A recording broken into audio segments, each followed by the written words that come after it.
తాడేపల్లిలో నివసించేటువంటి ప్రజలందరికీ కాన్స్టిట్యూన్సీ ప్రజలందరికీ పేరు పేరున ఉదయపూర్వ నమస్కారం। ఈరోజు మన రోడ్ల మీద మన పడిన ఇబ్బందులు 9 సంవత్సరాలుగా పడతా ఉన్నాం।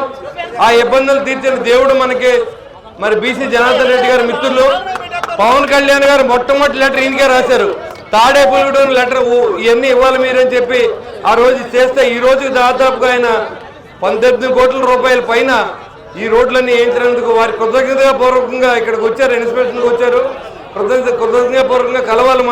మనకి మంచి పని చేసినప్పుడు అప్రిషియేట్ చేయాల్సిన అవసరం ఉంది। మరి ఈ రోడ్లన్నీ కూడా పూర్తి చేసి బాధ్యతను తీసుకున్నారు। ఇప్పుడు ఏ పిచ్చి అవుతుందో అది కూడా ఆయన చూపించాను। తప్పకుండా ఇవన్నీ కూడా ఆయన మనకి ఇంకా ఆర్థికంగా ఇబ్బందులు ఉన్నాం కాబట్టి కొంచెం డబ్బులు వెసులుబాటు అయిన వెంటనే అన్ని వర్కులు చేస్తానని కూడా చెప్పడం జరిగింది। గవర్నర్ మంత్రి గారిని మాట్లాడవలసింది కోరుతూ ఉన్నాం। తాడేపల్లిగూడెం శాసనసభ్యులు మిత్రులు శ్రీనివాస్ గారికి, అదేవిధంగా మూడు ఎమ్మెల్యే గారికి, కూటమి నాయకులకు, పత్రికా విలేకరులకు, ఇక్కడికి వచ్చినప్పుడు స్వాగతం పట్టుకెళ్ళినటువంటి కూటమి నాయకులకు అందరికీ కూడా పేరు పేరున హృదయపూర్వక నమస్కారాలు తెలియజేసుకుంటా ఉన్నా। ఇప్పటికే ప్రోగ్రాం దాదాపుగా 3 గంటలు ఆలస్యమైంది, ఇంకా ఎల్లూరుకి వెళ్ళవలసి ఉంది।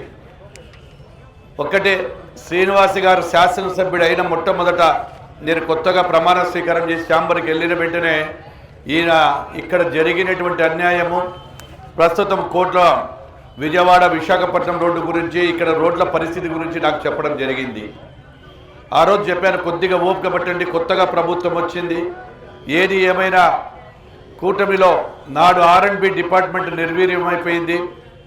ఆ ప్రజలు మనందరినీ కూడా ఆశీర్వదించిన ప్రజల రుణం తీర్చుకోవాల్సిన బాధ్యత మన మీద ఉంది। శ్రీనివాస్ గారు కొద్దిగా సమయం ఇస్తే ఖచ్చితంగా చేస్తామని చెప్పి ఆ రోజు మొట్టమొదట 27,000 కిలోమీటర్లకు గాను 1061 కోట్ల రూపాయలు ఖర్చు పెట్టి పార్ట్ హోల్స్ అన్ని గుంతలన్నీ పూడ్చడం జరిగింది।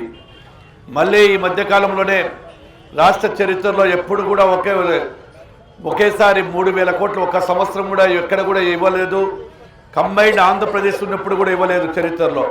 అటువంటిది గౌరవ ముఖ్యమంత్రి గారు, అదేవిధంగా పవన్ కళ్యాణ్ గారు, లోకేష్ బాబు గారు కూడా యువగలంలో ఈ ప్రాంతం అంతా కూడా తిరిగినప్పుడు ఎక్కడైతే రోడ్ల పరిస్థితి చూసినప్పుడు మనము అభివృద్ధి సంక్షేమం రెండు సమానంగా చేయాలి, వాటిని ఆ ప్రజలకు న్యాయం చేయవలసిన బాధ్యత ఉందని చెప్పి ఉద్దేశంతో ఆర్థికంగా ఎన్ని ఇబ్బందులు ఉన్నాయా అటు మేము చెప్పిన సూపర్ 6 ప్రోగ్రాంలు చేసుకుంటూ సంక్షేమాన్ని కంప్లీట్ చేస్తే అదేవిధంగా అభివృద్ధిని కూడా చేసుకుంటా ఉన్నామని కూడా తెలియజేస్తూ ఉన్నాము।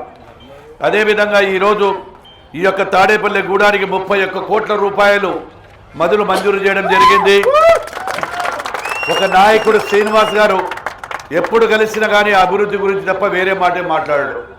ఆయనకు అభివృద్ధి మమ్మల్ని ప్రజలు గెలిపించారన్నా మాకు మీరు చెయ్యాలి అని అన్నప్పుడు గౌరవ ముఖ్యమంత్రి గారి ఆశీస్సులతో, గౌరవ లోకేష్ బాబు గారి ఆశీస్సులతో, అటు పంచాయతీరాజ్ శాఖలో మన పవన్ కళ్యాణ్ ఆధ్వర్యంలో కూడా దాదాపుగా మొన్న 2,000 కోట్ల రూపాయలు నిధులు కూడా జనసేన మన పవన్ కళ్యాణ్ గారు కూడా ఇచ్చారు। అంటే మాకు అభివృద్ధి పట్ల ఎంత శ్రద్ధ ఉందో ఒక్కసారి చూడాలి। నాడు పరిపాలన విధ్వంసంతో మొదలు చేశారు, వాళ్ళు విధ్వంసంగా చేశారు, విధ్వంసం చేసి రోడ్లను విధ్వంసం చేసి ప్రతి దాన్ని కూడా వ్యవస్థనే నిర్వీర్యం చేసినటువంటి ఆ రోజు వైఎస్ఆర్ పార్టీని కాదని మాకు వేసినందుకు ప్రజల తరపున బాధ్యతతో తీసుకున్నాము।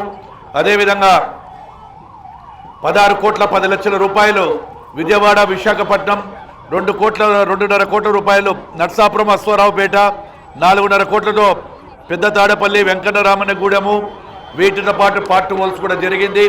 ఇప్పుడే ఆ బ్రిడ్జి గురించి కూడా చెప్పారు, ఆ బ్రిడ్జికి కూడా నేను ఇప్పుడే అధికారులకు చెప్పి కొద్దిగా సమయం పడుతుంది, ఎందుకంటే దాని యొక్క డెలాబరేటెడ్ పరిస్థితి దానికి కూడా వాటిని కూడా ఎస్టిమేషన్ ఏమని చెప్పి నెక్స్ట్ బడ్జెట్లో ఖచ్చితంగా పెడతామని చెప్పి తెలియజేస్తూ ఇక్కడికి వచ్చినప్పుడు స్వాగతం పలికిన అందరికీ కూడా మరొక్కసారి హృదయపూర్వక ధన్యవాదాలు తెలియజేస్తూ సెలవు తీసుకుంటున్నాను। జై హింద్, జై జనాభా కూటమి।